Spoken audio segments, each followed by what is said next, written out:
Hi everyone, welcome back to my channel. This is Ramesh. This is D Ramesh. So ఈరోజు మనము insurance అంటే ఏమిటి, దాని గురించి కొంచెం క్లుప్తంగా తెలుసుకుందాము. సో అసలు ఇన్సూరెన్స్ అంటే ఏమిటి?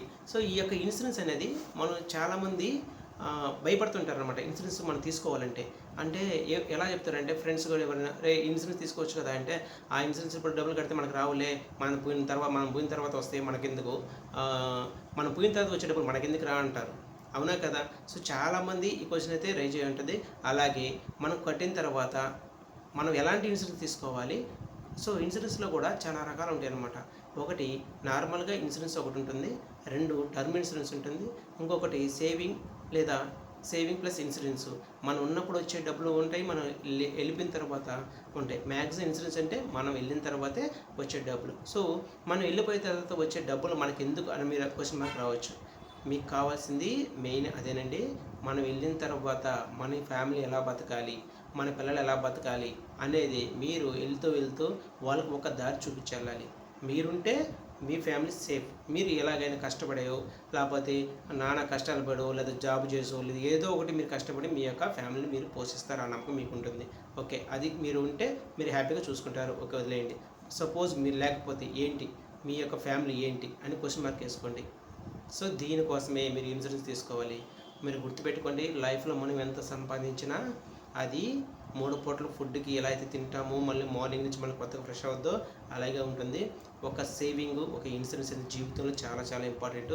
కాబట్టి దయచేసి ఈ వీడియో చూసిన వాళ్ళు ఎవరైనా ఇన్సూరెన్స్ కానీ సేవింగ్ కానీ తీసుకోకపోతే, మీరు సంపాదించలో 10 రూపాయలైనా సరే, కనీసం రోజు 10 రూపాయలు దాచిపెట్టినా మీరు నెలకి 300 వరకు దాచిపెట్టవచ్చు. ఆ 300 మీరు ఒక సేవింగ్స్కి, ఇంకొక 300 మీరు ఇన్సూరెన్స్కి పెట్టుకుంటే మీ లైఫ్ అనేది మీరు హ్యాపీగా, మీరు నైట్ నిద్రపోయేటప్పుడు ఎంత హ్యాపీగా పడుకుంటారంటే, ఎందుకంటే నేనున్న లేకపోయినా నా ఫ్యామిలీ హ్యాపీగా ఉంటుందిరా అనే ఒక భరోసా ఉంటుంది. చూడండి, ఆ ఆలోచనకి అసలు ఎంతో హ్యాపీగా నిద్ర వస్తుంది. సపోజ్ ఎప్పుడైనా మీరు గమనించారా, ఒక తల్లిదండ్రులు ఆడపిల్లలకి పెళ్ళి చేసిన తర్వాత వాళ్ళు హ్యాపీగా ఉంటారనుకుంటున్నారా? పెళ్ళి చేసి ఆ యొక్క కూతురు అక్కడ కానీ హ్యాపీగా ఉంటుంది అని ఎప్పుడైతే తెలుసుద్దో, అంటే వాళ్ళ అల్లుడు ఎంత బాగా చూసుకుని తెలుసుద్దో, అప్పుడు తండ్రి గుండెల మీద చేసుకుని హ్యాపీగా నిద్రపోతాడు అనమాట.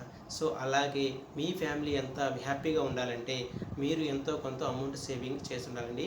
సో ఈ వీడియో కేవలం ఎవరైతే ఇంతవరకు అమౌంట్ సేవ్ చేయలేదో, ఎవరైతే ఇన్సూరెన్స్ అలాంటి స్కీమ్స్ తీసుకోలేదో అలాంటి వాళ్ళందరి కోసం ఈ వీడియో నేను చేయడం జరుగుతుంది. ఎందుకంటే నా ఫ్రెండ్స్ కావచ్చు, చాలామంది నేను చూస్తాను అనమాట. మనం చూస్తున్నా కానీ ఈరోజు చూసిన వ్యక్తి రేపు చూడలేకపోతున్నాం, అసలు పరిస్థితులు అసలు బాగుండట్లేదు. కాబట్టి మనం ఉన్నప్పుడే మన ఇల్లుని సర్దిపెట్టుకోవాలంటారు కదా. ఫర్ ఎగ్జాంపుల్ ఇదే అండి. సపోజ్ మీకు అసలు ఇన్సూరెన్స్ నేను ఎలా ఉంటాయని చెప్తాను. సపోజ్ మీరు టర్మ్ ఇన్సూరెన్స్ తీసుకోవాలనుకోండి. టర్మ్ ఇన్సూరెన్స్ అంటే ఏమిటి అసలు?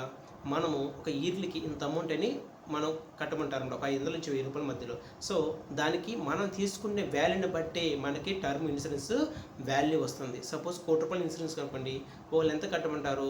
ఒక 2000 లేదంటే 1000 రూపాయలు, 1500 ఉంటుంది.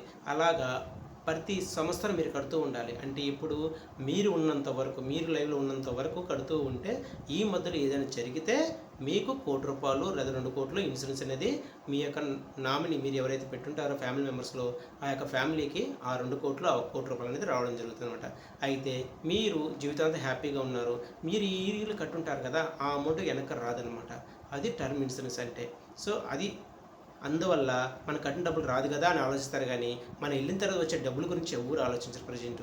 ఎందుకంటే మన దగ్గర నుంచి డబ్బులు పోతుంటే మనకు కొంచెం బాధ వేస్తుంది, కానీ మనం పోయిన తర్వాత ఆ బాధ అంతకన్నా 2 ఇంతల బాధలో మన ఇంట్లో వాళ్ళు బాధపడతారు. వెళ్తూ చూడు నాకు అప్పులు ఇచ్చిపోయాడు, నా పిల్లలు ఎలా తీసుకొని వాళ్ళు బాధపడతారు. సో ఇలాంటి బాధలు అస్సలు ఉంచుకోండి. దయచేసి ఈ వీడియో చేసిన వాళ్ళు కంపల్సరీగా మీరైతే ఒక ఇన్సూరెన్స్ తీసుకోండి. నెక్స్ట్ సేవింగ్ అంటే మీరు ఇప్పుడు కొంతమంది 10 ఇయర్స్కి, 15 ఇయర్స్కి, 20 ఇయర్స్కి సేవ్ చేస్తుంటారు. సో అన్ని సంవత్సరాల తర్వాత నేను తింటానా అని ఆలోచిస్తారు. మీరు సేవ్ చేసే డబ్బులు మీకోసం కాదు. మీరు గుర్తుపెట్టుకోండి, మీరు ఏదైనా ఒక అకౌంట్ ఓపెన్ చేసేటప్పుడు మీరు సేవ్ చేసే డబ్బులు అది మీకు కాదు అనుకోనే మీరు ఓపెన్ చేయండి, మీరు సేవ్ చేయండి. అప్పుడే మీరు దాని మీద నెగిటివ్ ఫీలింగ్ లేకుండా, ఈ డబ్బులు నేను తినిపోయినా నా ఇంట్లో వాళ్ళు తింటారు, వాళ్ళ కోసమే ఈ డబ్బులు అని మీరు సేవ్ చేయండి. మీరు కష్టంగా కాకుండా ఇష్టం ఏర్పడిపోద్ది. అప్పుడే మీరు చాలా కష్టంగా సేవ్ చేస్తుంటారు అనమాట. మీరు ఎప్పుడైతే మీ యొక్క మైండ్ సెట్ని మార్చుకుంటారో అప్పుడే మీరు సేవ్ చేయగలుగుతారు అనమాట. ఇంకో కొన్ని స్కీమ్స్ ఉంటాయి. నార్మల్గా ఇన్సూరెన్స్ అంటే ఎట్లా, మనం మంత్లీ కావచ్చు, ఇయర్లీ కావచ్చు, లేదా హాఫ్ ఇయర్లీ కావచ్చు, మనం కొంత అమౌంట్ ఇన్సూరెన్స్గా కడుతూ ఉంటాం అనమాట. కడుతూ ఉంటే మనం ఒకవేళ ఏదైనా జరిగితే ఆ యొక్క ఇన్సూరెన్స్ అనేది ఆ ఇన్సూరెన్స్ అనేది వస్తుందన్నమాట. మనం కట్టిన డబ్బులు రాదు.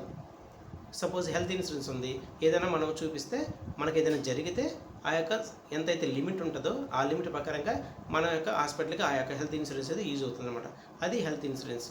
సపోజ్ నేను సేవ్ చేసుకోవాలి ప్లస్ నాకు ఇన్సూరెన్స్ కూడా రావాలి అంటే అది కూడా ఉందండి.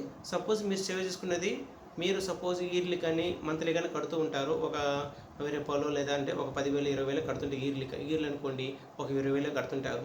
ఒక 10 సంవత్సరాలు కట్టారు, పీరియడ్ 10 సంవత్సరాలు పెట్టుకున్నారు. దానికి 10 సంవత్సరాలకి మీకు వడ్డీ వస్తుంది. సో మీరు కట్టిన డబ్బులు ప్లస్ వడ్డీ 2 వస్తాయి. That is saving. దాన్ని సేవింగ్ అంటారు. మరి ఇన్సూరెన్స్ ఎప్పుడు వర్తిస్తుంది? మీకు మధ్యలో ఏదైనా జరిగితే మీరు కట్టిన డబ్బులు ప్లస్ మీరు పెట్టుకునే వాల్యూ ఉంది కదా, ఇన్సూరెన్స్ వాల్యూ ఒక 10 lakhs 20 lakhs 50 lakhs, ఆ 50 lakhs కూడా సపరేట్ ఇన్సూరెన్స్ కింద మీ ఫ్యామిలీకి వర్తిస్తుంది. అదొక scheme. So saving plus insurance. ఇంకోటి టర్మ్ ఇన్సూరెన్స్, ఇంకోటి నార్మల్ ఇన్సూరెన్స్. అంటే సేవింగ్ ఉండదు, ఓన్లీ ఇన్సూరెన్సే ఉంటుంది. సో ఇలా 3 types ఆఫ్ ఇన్సూరెన్స్ ఉంటాయి. ఇందులో మీకు ఏది నచ్చిందో అది మాత్రమే తీసుకోండి. ఎక్కడ తీసుకున్నది మీరు ఏది తీసుకున్నది కాదండి ఇంపార్టెంట్, ఎక్కడ తీసుకున్నాము, మనకి ఏ విధంగా యూజ్ అవుతుంది. సో మీరు తీసుకున్న ప్రతి ఇన్సూరెన్సు ఇంట్లో వాళ్ళకి చెప్పండి. ఎందుకంటే ఆ ఇన్సూరెన్సు వాళ్ళకే కాబట్టి వర్తించేది. ఎప్పుడైనా ఏదైనా జరిగితే అది ఏమున్నాయి ఏం లేవని కూడా వాళ్ళకి తెలుస్తుంది అనమాట. సో ఈ విధంగా మీరు ఇన్సూరెన్స్ అయితే తీసుకోండి. సో ఎవరైనా ఇంకా తీసుకోకపోతే ఖచ్చితంగా తీసుకుని ట్రై చేయండి. మీకు ఎలాంటి ఇన్సూరెన్స్ స్కీమ్ కావాలో కామెంట్ చేయండి. నేనైతే ఆ యొక్క వీడియో చేయడానికి ట్రై చేస్తాను. సో ఇలాంటి మరిన్ని వీడియో కోసం మన ఛానల్ అయితే ఫాలో అవ్వండి, సబ్స్క్రైబ్ చేసుకోండి. సో ఈ వీడియో నలుగురు షేర్ చేయండి. ఏదో నా ఒక చిన్న ప్రయత్నం అండి. సో ఈ వీడియో చూసిన ప్రతి ఒక్కరు ఎంతో కొంత ఒక 100 రూపాయల నుంచి ఎంతో కొంత అమౌంట్ సేవ్ చేసుకుంటారని ఆశిస్తున్నాను. సో మీరు సేవింగ్ కోసమే, మీ యొక్క ఇన్సూరెన్స్, మీ హెల్త్ కోసం, మీ యొక్క ఫ్యామిలీ మెంబర్స్ కోసమే ఈ చిన్న వీడియో అయితే చేయడం ట్రై చేశాను. ఓకే ఫ్రెండ్స్, ఈ వీడియో నచ్చితే లైక్ చేయండి, షేర్ చేయండి, సబ్స్క్రైబ్ చేసుకోండి. Thank you friends.